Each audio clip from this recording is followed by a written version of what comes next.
बिस्मिल्लाहिर्रहमानिर्रहीम। अस्सलाम वालेकुम स्टूडेंट्स। आज हम लोग अपना MTH 302 का लेक्चर नंबर 6 करेंगे। आज के लेक्चर में भी हम लोगों ने बेसिक मैथमेटिक्स की ही एप्लीकेशंस को देखना है कि कहाँ पे वो प्लस माइनस मल्टीप्लाई डिवीजन कहाँ कहाँ यूज होती हैं। अच्छा, अगर तो आप लोगों को याद हो कि हमने पिछले लेक्चर में पढ़ा था कि कोई चीज़ जब कम होती है या ज़्यादा होती है तो हम लोग उसकी परसेंटेज चेंज को कैलकुलेट करते हैं। ठीक है, उसी चीज़ को थोड़ा सा आप लोगों के माइंड में आज भी फ्रेश किया जाएगा। सेम वही मेथड को यूज करके उसके बाद हम आगे एक तो डिस्काउंट के बारे में पढ़ेंगे। डिस्काउंट जब दिया जाता है तो वो उसकी परसेंटेज कैसे कैलकुलेट की जाती है वो पढ़ेंगे हम लोग। आप लोगों जब किसी भी चीज के ऊपर आपको डिस्काउंट किया जाता है तो कैसे पैसों को माइनस किया जाता है, कैसे कैलकुलेट किया जाता है परसेंटेज को, वो हम लोग चीजें देखेंगे। उसके बाद हम लोग जो है वो सिंपल इंटरेस्ट और कंपाउंड इंटरेस्ट के बारे में भी हम लोग पढ़ेंगे। ठीक है, अच्छा हम लोग चलते हैं अपने आज के लेक्चर की तरफ। सबसे पहले थोड़ा सा रिव्यू हमें दिया हुआ पिछले लेक्चर का कि एक चार्टर्ड बैंक है वो अपना इंटरेस्ट रेट कम कर रहा है अपने लोन्स यानी कि अपने कर्जों पर। सूद की जो शरह है ना वो कम कर रहा है। कितनी कम कर रहा है? पहले उसकी 9% थी, 9% से कम करके उसने 7% कर दिया है। तो वो हमें ये कह रहे हैं कि आप हमें परसेंटेज डिक्रीज कैलकुलेट करके बताएं। ठीक है, सेम वही फॉर्मूला जो मैंने आप लोगों को पिछले लेक्चर में बताया था। सबसे पहले आप लोगों ने देखना है कि फाइनल वैल्यू कौन सी और इनिशियल वैल्यू कौन सी है। पहले देखें यहाँ पे चीज कम हुई है ना, तो कम होने के बाद वाली वैल्यू कौन सी है? वो फाइनल वैल्यू है। ठीक है, और जो पहले वाली है वो इनिशियल है। तो इनिशियल 9% है, फाइनल 7% है। यहाँ पे मैं चलती हूँ, इनिशियल कितनी हमारे पास है? 9% और फाइनल कितनी है हमारे पास? 7%। ठीक है, अब यहाँ परसेंटेज चेंज कैसे कैलकुलेट करेंगे? इक्वल साइन प्रेस करें, सबसे पहले ब्रैकेट लगाएं, फाइनल वैल्यू माइनस ये initial value, bracket close, divided by initial value, फिर मल्टीप्लाई का साइन पुट करके 100 लिखती हूं मैं, एंटर प्रेस करूंगी तो ये मेरे पास आ रहा है। यानी कि -22% बैंक ने अपना जो इंटरेस्ट रेट है वो कम किया है। समझ आ गया आप लोगों को? अब ये यहाँ पे इन्होंने बताया हुआ, ये देखें -22%। आगे हम लोग चलते हैं, फिर वो कहते हैं कि अब ये जो बैंक है कि क्या करे, अपने कर्जों पे सूद की शरह 7% से इंक्रीज करके 9% पे लेके जा रहा है। तो आप हमें परसेंटेज इंक्रीज बताएं। अब मेथड सेम है। अब यहाँ पे हुआ क्या कि बैंक क्या कर रहा है? इंक्रीज कर रहा है। कहां से इंक्रीज किया? 7% पहले थी, अब बढ़ा के 9% कर दी। तो इनिशियल वैल्यू यहाँ पे 7% है और फाइनल वैल्यू 9% है। बाकी मेथड वही लगेगा, यहाँ से जस्ट मैं वैल्यूज को चेंज कर देती हूँ।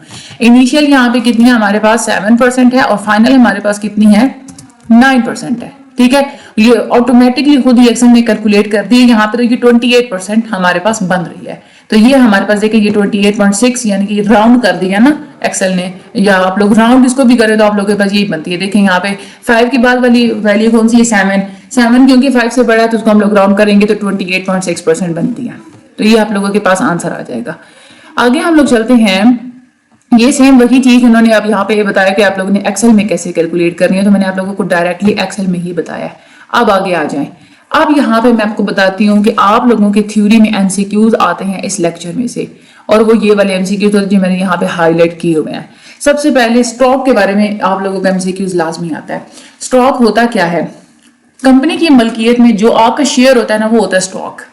फॉर एग्जाम्पल एक बंदा वो अपनी कंपनी खोलना चाह रहा है, ठीक है, तो आप ना उसमें उसका जितने भी कंपनी खोलने पे जितने खराजात वगैरह आते हैं, जितना कोई शेयर वगैरह वो बनते हैं या उसने जितने भी एसेट्स या वगैरह डाले हुए ना, आप 98% कंपनी में जितने खर्चात थे वो किए, तो 2% आपने बीच में खर्चा कर दिया। इसका मतलब क्या है कि कंपनी की मलकियत में 2% आपका भी है, तो वो आपका स्टॉक है, शेयर है आपका।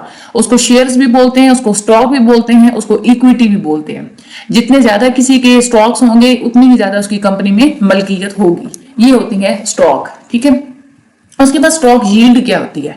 देखिए, जाहिर सी बात है, एक बंदे ने बिजनेस शुरू किया फॉर एग्जाम्पल 100 रुपए का, तो 100 रुपए का बिजनेस करने से जितनी उसकी 100 रुपए के उस बिजनेस से जितनी उसकी इनकम जनरेट हो रही है वो क्या है? उसकी वो यील्ड है उसकी टोटल। आपने अपना स्टॉक फॉर एग्जांपल किसी कंपनी में 2% डाला हुआ है, तो उस 2% की वजह पे जितनी भी इनकम 2% के ऊपर जितनी भी इनकम वगैरह जनरेट होगी वो आप लोगों की क्या होगी? स्टॉक यील्ड होगी। क्योंकि आप लोगों की जो स्टॉक थी उसके ऊपर वो इनकम आ रही है, तो वो क्या होगी? स्टॉक यील्ड होगी। इसको डिविडेंड्स की फॉर्म में दिया जाता है। डिविडेंड्स क्या होते हैं ये वैसे हम लोग आगे चलेंगे तो आप लोगों को इसका कंसेप्ट क्लियर हो जाएगा, कि किसी भी कंपनी की जो सालाना जितनी भी आमदनी होती है, इनकम होती है, उसमें से आधा तो कंपनी रख लेती है अपनी कंपनी के अखराजात पूरे करने के लिए, नई मशीनरी लेने के लिए, कहीं से कर्जे वगैरह अदा करने हैं उसके लिए। बाकी की जो आधी इनकम होती है ना, वो वाली सारी की सारी एम्प्लॉयज में सैलरी के तौर पर बांटी जाती है, या जिस चीज को देने और पैसे वो दिए जाते हैं, उसको हम लोग डिविडेंड बोलते हैं। ठीक है, परसेंटेज की फॉर्म में दी जाती है। आप लोग खुद भी आप लोगों ने सुना होगा कि फला बंदे का 2% शेयर है, लेकिन उसको जो प्रॉफिट्स उसने जो रखे वो फॉर एग्जांपल 5% है, ये 2% है, ये जितने भी हैं, वो डिपेंड करता है कि पहले मुआहदा क्या हुआ था। जितनी ज्यादा परसेंटेज का मुआहदा होता है ना, उतनी ही ज्यादा उसके स्टॉक के हिसाब से लोगों को इनकम दी जाती है। तो किसी भी कंपनी के अंदर आप जब स्टॉक रखवाते हैं तो जाहिर सी बात है कंपनी ने आगे कमाना है, तो आप लोगों ने कंपनी में कितने % शेयर दिया हुआ था, उस शेयर के हिसाब से आप लोगों को पैसे दिए जाते हैं। आप लोगों ने अगर 10% दिया हुआ है और एक साल में कंपनी 1 मिलियन कमा रही, तो उस 1 मिलियन का 10% आप लोगों को दिया जाएगा। तो जितनी ज्यादा आप लोगों की शेयर होते हैं, फिर उतनी ही ज्यादा आप लोगों की इनकम भी बनती है, तो उसको हम लोग स्टॉक यील्ड बोलते हैं। आगे हम लोग देखते हैं अर्निंग्स पर शेयर क्या होती है।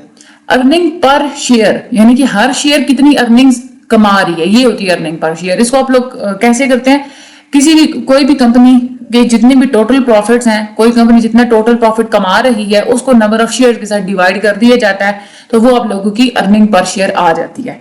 एक फॉर एग्जाम्पल कंपनी के अंदर 150 शेयर पड़े हुए हैं, या फॉर एग्जाम्पल एक कंपनी के 200 मिलियन शेयर हैं और एक कंपनी ने 1 बिलियन कमाया, तो उस 1 बिलियन को 200 मिलियन शेयर पे डिवाइड कर देंगे, तो आप लोगों के पास जाहिर सी बात है कि अर्निंग पर शेयर आ जाएगा।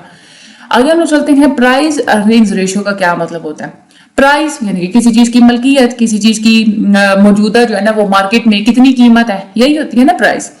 तो आपके जो शेयर्स हैं, ठीक है, उसकी प्राइस, उसको आप लोग डिवाइड कर देते हैं अर्निंग पर शेयर के साथ, तो ये आप लोगों की प्राइस अर्निंग रेशियो आ जाती है। अब आप लोगों की शेयर्स की प्राइस का क्या मतलब है, देखें फॉर एग्जांपल अगर आप लोगों ने एक साल के पहले 10 रुपए डाले थे किसी कंपनी के अंदर, तो करेंसी तो महंगी हुई ना, महंगाई भी बढ़ती है, सब कुछ होता है, तो वो 10 रुपए 100 साल के बाद आप लोगों की जस्ट वो 10 रुपए तो नहीं ना रहेंगे, आप लोगों को बढ़ जाएंगे। हो सकता है कि उस जमाने में जब आप लोगों ने कंपनी में पैसे डलवाए थे तो तब वो 10 रुपए थी, उसकी मार्केट वैल्यू 10 रुपए थी, लेकिन 50 साल के बाद अब क्योंकि करेंसी वगैरह महंगी हो चुकी है, सब कुछ हो चुका है, तो अब आपकी वही 10 रुपए की जो मालियत है वो 50 रुपए पे चली गई है, तो मार्केट वैल्यू आप लोगों की शेयर की फिर कितनी होगी, 50 रुपए होगी। तो ये होती है मार्केट वैल्यू कि आपने जो शेयर्स डाले हुए हैं उसकी मौजूदा आप लोगों की जो भी मंडी है, जो मार्केट है, उसमें क्या उसकी वैल्यू है, ये होती है मार्केट वैल्यू पर शेयर। और इसको फिर डिवाइड कर देते हैं हम लोग अर्निंग्स पर शेयर के साथ, यानी कि कंपनी एक साल में जितना कमा रही होती है उसको डिवाइड करते हैं पहले तो शेयर्स के साथ, वो आप लोगों की अर्निंग पर शेयर होती है, फिर उसको हम लोग फिर इधर डिनोमिनेटर में रखते हैं। प्राइस अर्निंग्स रेशियो का ये जो फॉर्मूला है आप लोग कॉपी पे नोट डाउन कर लें, मार्केट वैल्यू पर शेयर डिवाइडेड बाय अर्निंग्स पर शेयर, यही इसकी यहाँ पे डेफिनेशन भी लिखी हुई है। आप लोगों को याद होगा तो डेफिनेशन खुद ही आप लोगों को याद हो जाएगी। उसके बाद एक होते हैं आउटस्टैंडिंग शेयर्स। आउटस्टैंडिंग शेयर्स का क्या मतलब होता है, वो स्टॉक्स जिन पे अभी भी हक इन्वेस्टर्स का होता है, यानी कि फॉर एग्जांपल आपने कंपनी के अंदर इन्वेस्ट किया हुआ है, आपने जो कुछ भी इन्वेस्ट किया हुआ है वो आप लोगों ने कंपनी को सिरे से बिल्कुल ही बेच नहीं दिया, बल्कि आप खुद उसके अभी हकदार हैं, वो आपके नाम पे हैं, वो वाली सारी चीजें जो आप लोगों ने कंपनी को दी हुई हैं, तो वो होती हैं आउटस्टैंडिंग शेयर्स। लेकिन अगर कंपनी कोई चीज खुद बिल्कुल मुकम्मल तौर पे खरीद लेती है, रीपरचेज उसको कर लेती है, तो फिर वो आउटस्टैंडिंग शेयर्स के अंदर नहीं आएगा। पब्लिक जो भी पैसा अगर कंपनी के अंदर वो डलवाती है, उसने आगे उसके प्रॉफिट्स वगैरह लेने हैं, तो वो उसके आउटस्टैंडिंग शेयर्स हैं। लेकिन अगर पब्लिक ने कोई फीस बिल अगर दे दिए पैसे जो कि वो कहते हैं कि दोबारा उन्होंने लेनी नहीं है, क्लेम ही नहीं करने, वो फिर आउटस्टैंडिंग शेयर्स के अंदर नहीं आएंगे। उसके बाद आगे चलते हैं नेट करंट एसेट वैल्यू पर शेयर। ये क्या होता है, नेट करंट एसेट वैल्यू, इसका क्या मतलब होता है। नेट का मतलब होता है किसी चीज के अंदर जमा तफरीक करने के बाद जो फाइनल वैल्यू होती है हम लोग उसको नेट वैल्यू बोलते हैं, ठीक है। तो यहाँ पे नेट करंट एसेट वैल्यू की ये मतलब होता है कंपनी के मौजूदा जितने भी करंट एसेट्स हैं, एसेट्स का मतलब यूं समझने के खजाने हैं, कंपनी के पास जितना पैसा पड़ा हुआ है, जितना कुछ भी कंपनी का है, इधर उधर फैला हुआ भी है, चाहे जो कुछ भी उसने बाहर के ममालिक में रखवाया हुआ है, इन्वेस्ट किया हुआ है, जो कुछ भी है, वो सारे के सारे assets minus total liabilities. Liabilities यानी कि अभी जो कंपनी की जिम्मेदारी है कि जो उसने अदा करने हैं, चाहे वो उसने जो है वो लोन देना है, या कंपनी ने किसी को पैसे देने हैं, या कंपनी ने जो कुछ अदा करना है किसी को, वो सारी चीजें वो लायबिलिटीज के अंदर आ जाती हैं। तो current assets minus total liabilities, उसको जब आप लोग डिवाइड कर देते हैं नंबर ऑफ शेयर्स आउटस्टैंडिंग के साथ, यानी कि वो वाले शेयर्स जो कि अभी कंपनी की अपनी मलकियत में नहीं है, बाहर लोगों की मलकियत में है, उन्होंने जस्ट शेयर किए हुए कंपनी के साथ, उसके साथ लोग डिवाइड कर देते हैं, ये आप लोगों के नेट करंट एसेट पर वैल्यू पर शेयर आ जाती है। इसका आप लोग फार्मूला जस्ट ये नोट डाउन कर लेना, तो यही फार्मूला ऊपर इधर डेफिनेशन में लिखा हुआ है, नोट डाउन कर लीजिएगा इस फार्मूला को। आगे चलते हैं, करंट एसेट्स का क्या मतलब होता है। वो वाली सारी चीजें किसी भी कंपनी की जो कि अगले 1 साल तक कंपनी उसको अपने कैश में कन्वर्ट कर सकती है, वो उसकी टोटल करंट एसेट्स के अंदर आता है। फॉर एग्जांपल कंपनी की मशीनरी वो अपने 1 साल के अंदर बेशक उसको भी तो कैश में कन्वर्ट कर सकती है, वो कंपनी के एसेट्स के अंदर आएगा। कंपनी के गोदाम में जितनी चीजें पड़ी हुई हैं वो सारी चीजें भी कंपनी के अपने एसेट्स के अंदर आएंगी। कंपनी ने किसी से कुछ पैसे लेने हैं वो भी उसके एसेट्स के अंदर आएंगे। कंपनी के जो कैश पड़ा हुआ है वो भी उसी के अंदर आएंगे।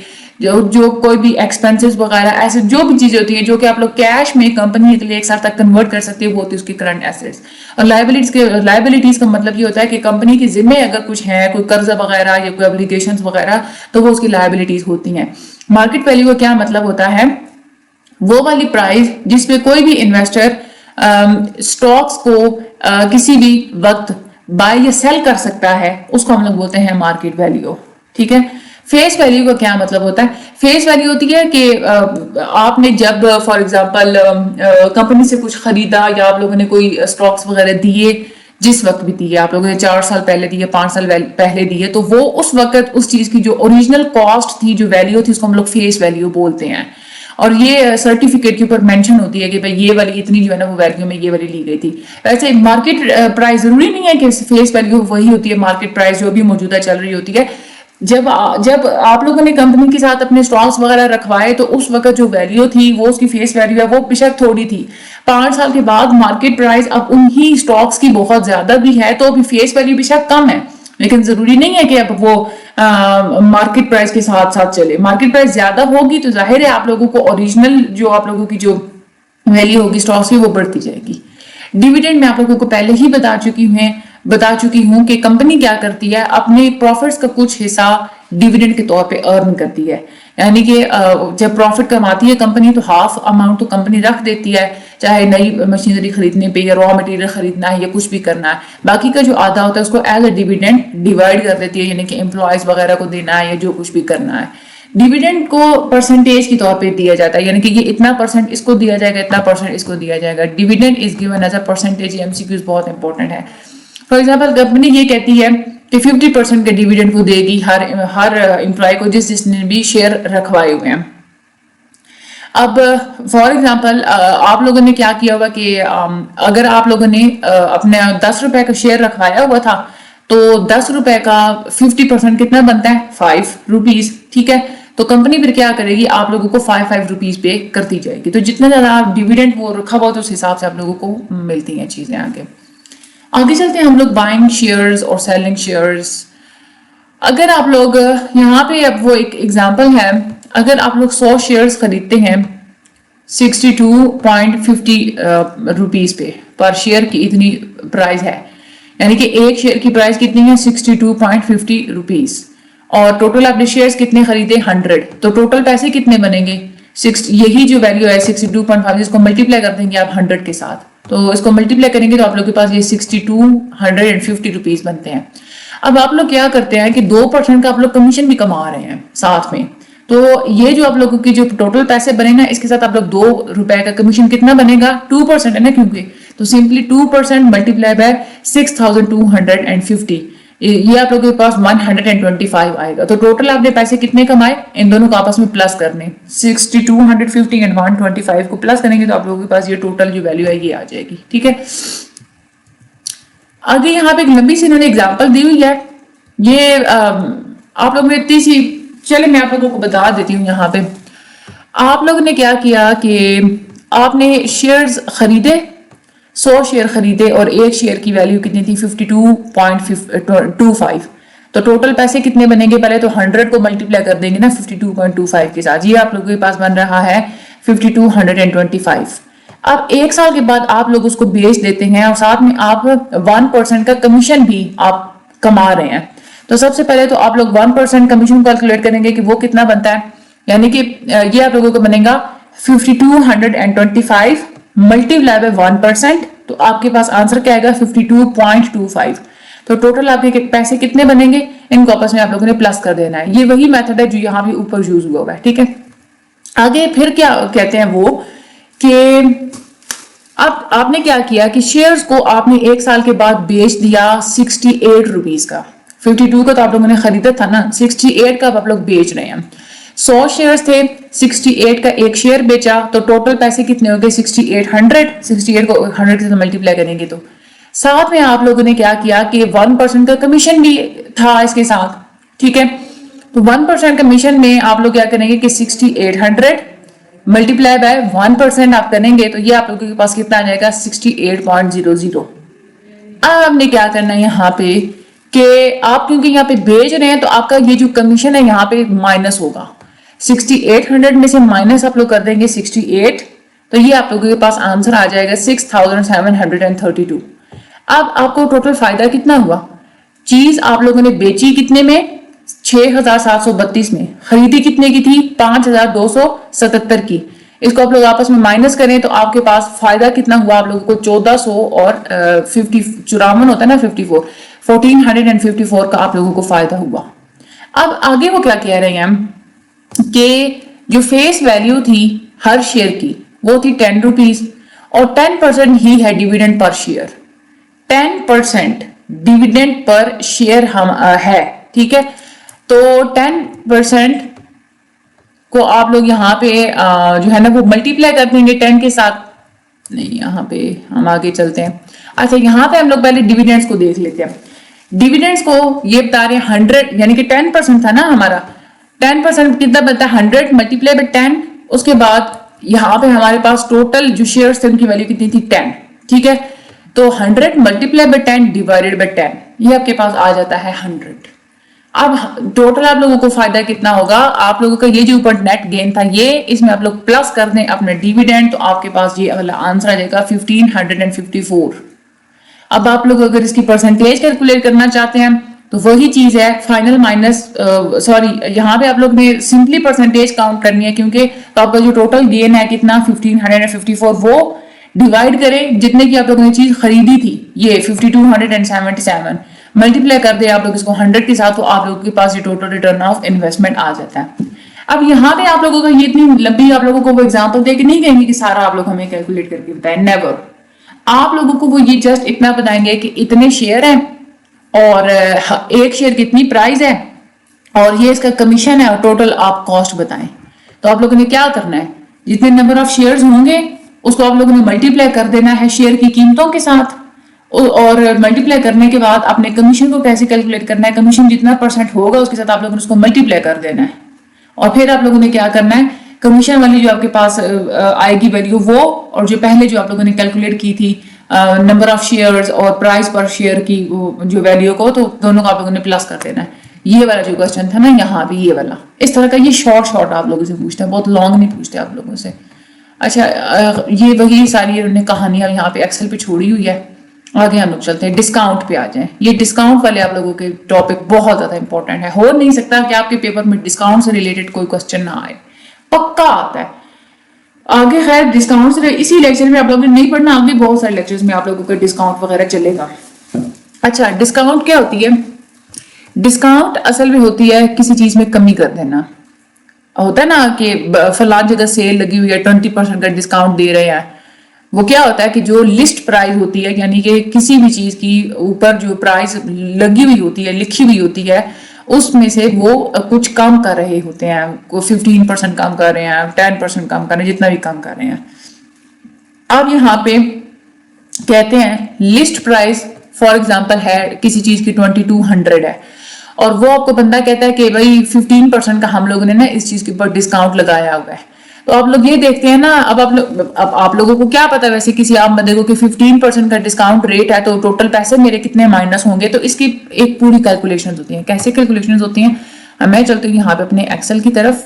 ये देखें, लिस्ट प्राइस 2200 डिस्काउंट रेट 15%। सबसे पहले तो आप लोगों ने डिस्काउंट कैलकुलेट करना है, यानी कि डिस्काउंट हमें 15% दे तो रहे हैं, लेकिन 2200 का 15% बनता कितना है भाई, पैसों में पता तो चले ना कि कितने रुपए का डिस्काउंट दे रहे हैं। ये तो उन्होंने परसेंटेज में डिस्काउंट दिया हुआ है।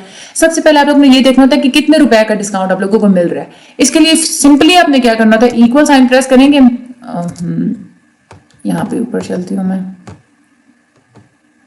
यहाँ पे आप इक्वल साइन प्रेस करेंगे, लिस्ट प्राइस, इसको आप लोगों ने मल्टीप्लाई कर देना है डिस्काउंट रेट के साथ, एंटर प्रेस करें, ये यानी कि 330 का डिस्काउंट आपको मिलेगा। अब आप लोगों को समझ आ गई कि 2200 की चीज है और उसमें से वो मुझे 330 का डिस्काउंट दे रहे हैं। अब आप ये देखना चाह रहे हैं कि टोटल आपको पैसे फिर कितने पे करने पड़ेंगे, इक्वल साइन प्रेस करें, ये टोटल लिस्ट प्राइस थी माइनस इसमें डिस्काउंट के पैसे कितने हैं 330, एंटर प्रेस करें, यानी कि आप लोगों को 2200 की चीज 1870 रुपए में मिलेगी।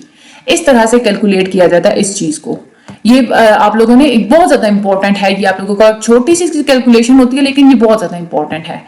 यहाँ पे देखें नेट कॉस्ट प्राइस कैसे आप लोगों ने कैलकुलेट करनी होती है, लिस्ट प्राइस उसमें से माइनस आपने किसको करना था, डिस्काउंट को। कभी भी ये गलती मत कीजिएगा अपने पेपर में, आप लोगों को ये कह दिया जाता है ना कि नेट कॉस्ट प्राइस कैलकुलेट करें, ये आप लोग फार्मूला वैसे अपने पास नोट डाउन कर लें, लिस्ट प्राइस माइनस डिस्काउंट। कभी भी आपने ये नहीं करना कि लिस्ट प्राइस आपके पास 4500 है और आप लोग उसमें से 20% माइनस कर रहे हो, कभी भी नहीं, नेवर एवर। सबसे पहले आप ये डिस्काउंट है, this is not a discount rate, ठीक है। Net cost price find out करने के लिए ये जो आप लोगों के पास फार्मूला है, लिस्ट प्राइस माइनस डिस्काउंट, यहाँ पे आप लोगों ने डिस्काउंट रेट नहीं पुट करना, यहाँ पे आपने डिस्काउंट के पैसे पुट करने हैं। पैसे फाइंड आउट करने का मैं आपको तरीका बता चुकी हूँ, यानी ये 20% है ना, 20% को पहले आप 4500 के साथ मल्टीप्लाई करेंगे, वो मल्टीप्लाई करेंगे तो आपको पता चलेगा कि डिस्काउंट के पैसे कितने हैं, फिर आप लोग उसको जो है ना यहाँ पे लिस्ट प्राइस में से माइनस करेंगे। ये वही मेथड है जो मैं आप लोगों को इधर बता चुकी हूँ। खैर लिस्ट प्राइस 4500 है, डिस्काउंट कितना है 20%, लिस्ट प्राइस 4500, डिस्काउंट कितना है 20%। ये देखें, ये खुद ब खुद, ये सबसे पहले आप डिस्काउंट कैलकुलेट करना है, यानी कि 4500 को मल्टीप्लाई किया 20% के साथ, और फिर उसके बाद आप लोगों ने 4500 में से 900 माइनस करना है, तो आप लोगों के पास 3600 आएगा। ये आप लोगों की नेट कॉस्ट प्राइस होगी। ये मैंने आप लोगों को तरीका बताया, अपने माइंड में रखिएगा आप लोग प्लीज। अच्छा आगे हम लोग चलते हैं। अच्छा डिस्काउंट जो होता है ना वो दो तरह के होते हैं, एक होता है सिंपल डिस्काउंट और एक होता है कंपाउंड एक होता है सिंपल इंटरेस्ट, सिंपल इंटरेस्ट होता है और एक होता है कंपाउंड इंटरेस्ट। इंटरेस्ट की टाइप्स हैं ये वाली। डिस्काउंट वाला वो जो था ना वो अलग हो गया हमारा, वो कंप्लीट हो गया। मैं आप लोगों को बताना था किस तरह से आप लोगों ने कैलकुलेट करना होता है। अच्छा सिंपल इंटरेस्ट का क्या मतलब होता है, सिंपल इंटरेस्ट यानी कि आप लोगों ने कोई पैसे शैसे कहीं रखवाए हुए हैं या जो भी है, तो उस पर आप लोगों को रेट ऑफ इंटरेस्ट कितना मिलेगा, हर साल आप लोगों को प्रॉफिट कितना मिलेगा, उसको हम लोग बोलते हैं रेट ऑफ इंटरेस्ट, ठीक है। सिंपल इंटरेस्ट और कंपाउंड इंटरेस्ट अलग चीज होती है। सिंपल इंटरेस्ट होता है कि बस आप लोगों को वो फॉर एग्जांपल आपको कह दिया जाता है, आप ये कैलकुलेट करते हैं ना कि 4 साल के बाद मुझे कितना मिलेगा, वो का सिंपल इंटरेस्ट हो जाता है। लेकिन आप लोगों को 4 साल के बाद नहीं बल्कि आप लोगों को हर साल क्योंकि मिलना है, तो वो होगा कंपाउंड इंटरेस्ट, ठीक है। यानी कि पहले 1 साल का आप लोग कैलकुलेट करेंगे, फिर उसके बाद आप लोग दूसरे साल का कैलकुलेट करेंगे, फिर उसके बाद तीसरे साल का आप लोग कैलकुलेट करेंगे, इस तरह से आप लोग कैलकुलेट करेंगे। सिंपल इंटरेस्ट का क्या होता है कि सिंपल इंटरेस्ट में प्रिंसिपल यानी कि 500, प्रिंसिपल का मतलब होता है जो मौजूदा अभी आप लोगों की फॉर एग्जांपल पैसे हैं, प्रिंसिपल 500 है, टाइम पीरियड 4 ईयर है, 4 साल का टाइम पीरियड है। 4 साल के बाद आप लोगों ने फॉर एग्जांपल प्रॉफिट लेना है और आप लोगों को बता दिया गया है कि आप लोगों को 11% मिलेगा, रेट ऑफ इंटरेस्ट कितना मिलेगा आप लोगों को 11%। तो सिंपल इंटरेस्ट को फाइंड आउट करने का क्या फार्मूला होता है, आप लोग फार्मूला अपने पास नोट डाउन कर लें, principal multiply by rate multiply by number of periods, simply, ठीक है। प्रिंसिपल मल्टीप्लाई बाय, यहाँ पे मैं कर देती हूँ इक्वल साइन, ये है हमारे पास प्रिंसिपल, उसके बाद यहाँ पे multiply by rate of interest multiply by time period कितना 4 साल का है ना, 4 ईयर्स। एंटर प्रेस करती हूँ, ये मेरे पास आ रहा है सिंपल इंटरेस्ट 220, ये हमारे पास ये आंसर है। सिंपल इंटरेस्ट के लिए ये फॉर्मूला होता है, लिख लें अपने पास, P P multiply by R multiply by T। Simple interest को हम लोग I से डिनोट करते हैं। बहुत इंपॉर्टेंट ये बात है, आप लोग इसको याद रखिएगा। सिंपल इंटरेस्ट को हम लोग किसके साथ डिनोट करते हैं? I के साथ। और कंपाउंड इंटरेस्ट को किसके साथ डिनोट करते हैं? S के साथ। ये बात आप लोगों ने याद रखनी है। तो सिंपल इंटरेस्ट यानी कि I is equal to P multiply by R multiply by T। अब आप लोग ये देख रहे होंगे कि यहाँ पे तो इन्होंने T के साथ ये डिवाइड 100 भी लगाया हुआ है, तो मैम तो हमें यहाँ पे फॉर्मूले में 100 पुट किया ही नहीं है। देखें यहाँ पे क्या है 11%। अगर तो आप लोग पूरा 11% ही पुट करते हैं तो आप लोगों को 100 पुट करने की जरूरत नहीं है। लेकिन अगर आप लोग सिर्फ 11 लिखते हैं तो फिर आप लोगों को साथ में डिवाइडेड बाय 100 लगाना पड़ेगा। मैंने यहाँ पे क्या किया, 11% मैंने डायरेक्टली लिखा हुआ था, मैंने सिर्फ 11 नहीं लिखा, यहाँ पे 11% लिखा हुआ ना, एक्सेल के यही मजे होते हैं, तो इसलिए मैंने यहाँ पे इसको डायरेक्टली कर दिया। अच्छा, उसके बाद ये था आप लोगों का सिंपल इंटरेस्ट। अब हम लोग देखते हैं कंपाउंड इंटरेस्ट क्या होता है। कंपाउंड इंटरेस्ट भी इंटरेस्ट की तरह ही होता है, लेकिन इसमें आप लोग क्या करते हैं कि 1 साल का आप लोग इंटरेस्ट कैलकुलेट करेंगे, जितने पैसे आप लोगों को जितने बनेंगे उन पैसों पे फिर आप लोग अगले साल का इंटरेस्ट कैलकुलेट करेंगे, फिर जितने पैसे बनेंगे फिर उन पे दोबारा से अगले साल का आप लोग कैलकुलेट करेंगे। ये वाला होता है कंपाउंड इंटरेस्ट। ठीक है, यहाँ पे चलिए मैं आप लोगों को करके दिखा देती हूँ।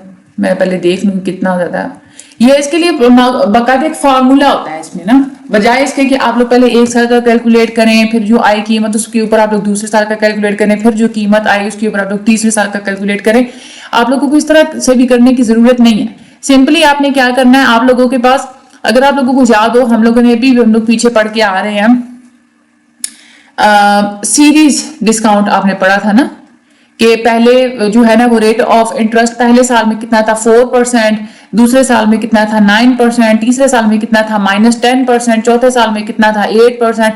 ये सेम वही चीज, वो क्या, वो कंपाउंड इंटरेस्ट होता है, वही चीज, सेम वही चीज। ठीक है, यहाँ पे भी फॉर्मूला वही लगना है जो मैं आप लोगों को उधर भी पीछे भी हम लोग बता चुके थे, लेकिन यहाँ पे करना क्या होता है, यहाँ पे जो हम लोग ने राउंड वाला फॉर्मूला लगाया था ना वही लगाना होता है, लेकिन इसमें हम लोगों ने raise to the power number of periods भी करने होते हैं कंपाउंड इंटरेस्ट में ना। ये जो कंपाउंड अमाउंट जो होती है इसको हम लोग एस से डिनोट करते हैं। ये आप लोगों के एमसीक्यूज के लिहाज से बहुत इंपॉर्टेंट है। एस क्या है हमारे पास, मनी वो वाली अमाउंट होती है जो कि अगर फॉर एग्जांपल आप लोग को कहते हैं ना कि 10 साल के बाद का अगर आप लोग कैलकुलेट करना चाहते हैं, 10 साल तक का आप लोग कैलकुलेट करना चाहते हैं, तो वो जो 10 साल के बाद की जो एक अमाउंट आप लोग कैलकुलेट करते हैं वो आप लोगों की कंपाउंड अमाउंट होगी। तो यहाँ पे मैं फार्मूला यहाँ पे हम लोग कर लेते हैं, जाते हैं अपने एक्सेल की तरफ। हम लोग कंपाउंड इंटरेस्ट का हम लोग फार्मूला देख रहे हैं। यहाँ पे इक्वल साइन प्रेस करना होता है हम लोगों ने, राउंड यहाँ प्रेस करूंगी। सबसे पहले प्रिंसिपल जो हमारे पास अमाउंट होती है वो multiply by bracket 1 plus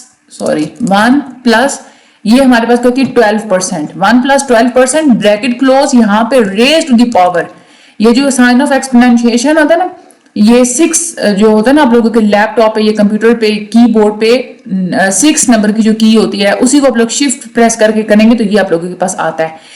raise to the power ये हमारे पास है n।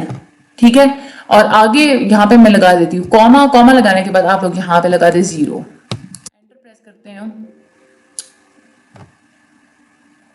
हमारे पास आ रहा है 1857। यहाँ पे मैं देख लेती हूँ, ये हमारे पास आ रहा है 1857। ये हमारे पास क्या है, कंपाउंड इंटरेस्ट है। ठीक है, सॉरी ये हमारे पास कंपाउंड अमाउंट आई है अभी, कैलकुलेटेड कंपाउंड यस।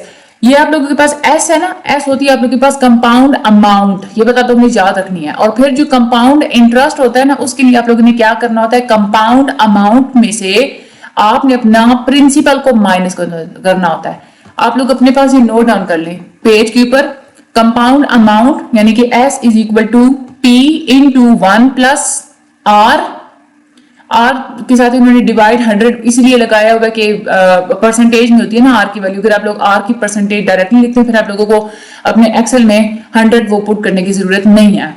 उसके बाद raise to the power n, ये आपके पास वैल्यू आई। अब आप लोगों ने कंपाउंड इंटरेस्ट फाइंड आउट करना है। तो कंपाउंड इंटरेस्ट आप लोग कैसे फाइंड आउट करेंगे कि आप लोगों के पास ये जो वैल्यू 1857 इसमें से माइनस कर देंगे अपना प्रिंसिपल हमें इन्होंने कितना दिया हुआ था 750। यहाँ पे मैं चलती हूँ, ये मेरे पास आंसर आया। ये क्या है हमारे पास, कंपाउंड अमाउंट है। S is equal to compound amount, यहाँ पे मैं लिख देती हूँ कंपाउंड अमाउंट। यहाँ पे कंपाउंड इंटरेस्ट कैसे फाइंड आउट करेंगे, compound amount minus principal, enter press करती हूँ, ये हमारे पास फाइनल आंसर आ जाएगा। ठीक है, तो ये आप लोगों ने कंपाउंड इंटरेस्ट इस तरह से फाइंड आउट करना होता है। जस्ट आप लोग इतनी सी बात याद रखनी है, इसमें एक तो ये कि राउंड फंक्शन लगना है, और उसके बाद ये वाला जिसका फार्मूला है ये आपने पहले नोट डाउन कर लेना है अपने पेज पे, कंपाउंड अमाउंट का ये फार्मूला है, और फिर जो वैल्यू आएगी इस फार्मूले से, उसी वैल्यू में से आप लोगों ने दोबारा से जो प्रिंसिपल की जो वैल्यू है पी की, जो कि इधर 750 थी, वही आप लोगों ने माइनस कर देने, आप लोगों के पास कंपाउंड इंटरेस्ट आ जाता है। ठीक है, अब यही चीज उन्होंने यहाँ पे एक्सेल में कैलकुलेट करके बताई है, जैसे मैंने आप लोगों को कैलकुलेट करके बताई है। इंशाल्लाह अगले लेक्चर नंबर 7 में मुलाकात होगी। मेरा अब गला जो है ना वो क्योंकि बिल्कुल बैठ चुका है। चैनल को सब्सक्राइब करना मत भूलिएगा, मुझे भी दुआ में याद रखिएगा, वीडियो का शेयर लाजमी कीजिएगा हर स्टडी ग्रुप में। अल्लाह ताला आप सब लोगों की मदद फरमाए। Thank you so much and Allah.